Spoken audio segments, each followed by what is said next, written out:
Okay, I've finished off the wings for my Seagull P47. It's a ARF model, warbird obviously, World War II. Very good quality model from what I've seen so far and what I've put together. It's wing wise, it's got flaps, ailerons obviously, and retractable undercarriage. Plus it also comes with navigation lights pre-installed. Now I've done a few minor mods to the plane just to make it look a little more realistic to the genuine thing that's flying out there at the moment. There's a restored one in England. With the navigation lights, the navigation light area just came as a plain white light with white covering in the area. I picked up some paint that looked approximately like they'd had on the real thing and painted up the area. Used a marker pen, a permanent marker that was green and red for the appropriate lights, and just touched them up so they, instead of were clear LEDs, they're now green and red. Then just attached the lighting covers or the landing light covers on it and painted them on the outside just to give them more of an outline and make them more defined, I suppose. With the ailerons and the control surfaces across the whole plane, actually what I've done is extended the white bars through to the back of the control surface. Was when I got the plane out of the box, the white lines, the invasion stripes and that around the plane, they stopped at about halfway down the side of the hinges or down the side of the control surfaces. I took the covering that I cut out of the undercarriage bay area and the white strips that were there, because that's all covered just by the iron-on coating when it comes from the factory in the box. I took the white sections, cut them to shape and size, and filled in the gaps on the back of each of the control surfaces, so it was a complete white line right around the plane's control surfaces on the rudder, elevator, flaps and so on. So they're now a complete line. You can notice there the black on the invasion stripes, that stops halfway down. You can't do it with the black. It's the type of surface or material they've used. It just won't allow you to re-iron it, but the white stuff it did. With the wheel wells for the retracts, I utilised the existing retractable gear that they provided in the kit. Very strong, sturdy looking aluminium retractable gear. The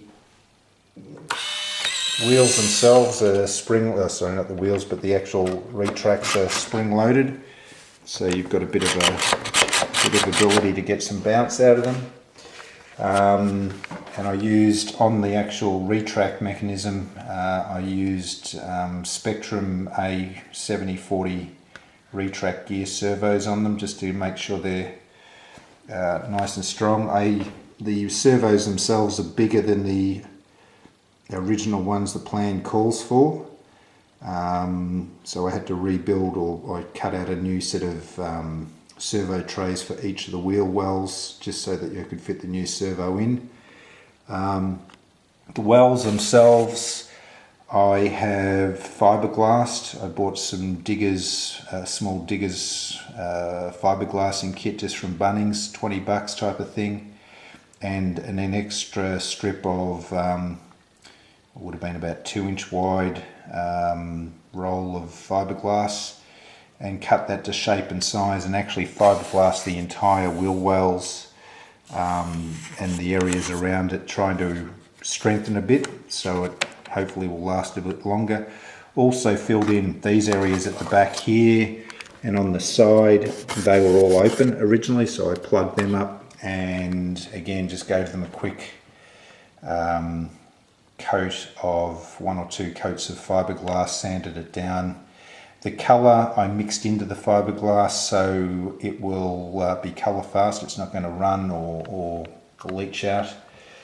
And when it came to the wheel, the landing bay doors, again I've painted them up in the same colour, just using standard paint straight onto the covering material.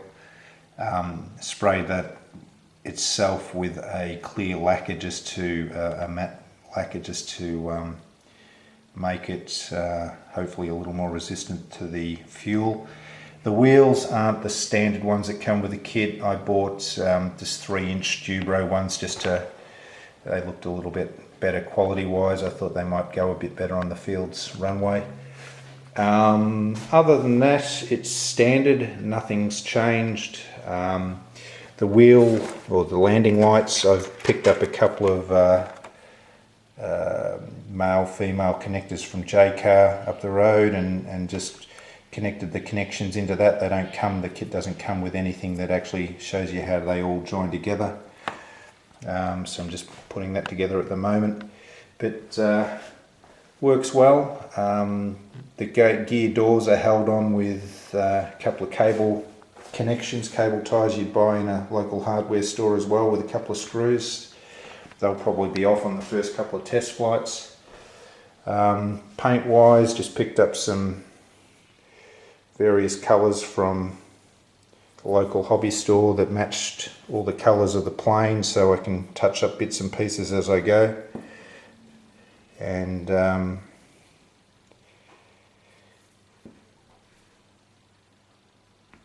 yeah, it's looking good. Getting close to finishing the main body. It's going to run a Sato 125 in it, inverted.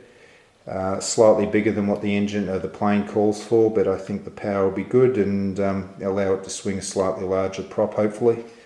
So I'll be running that up shortly.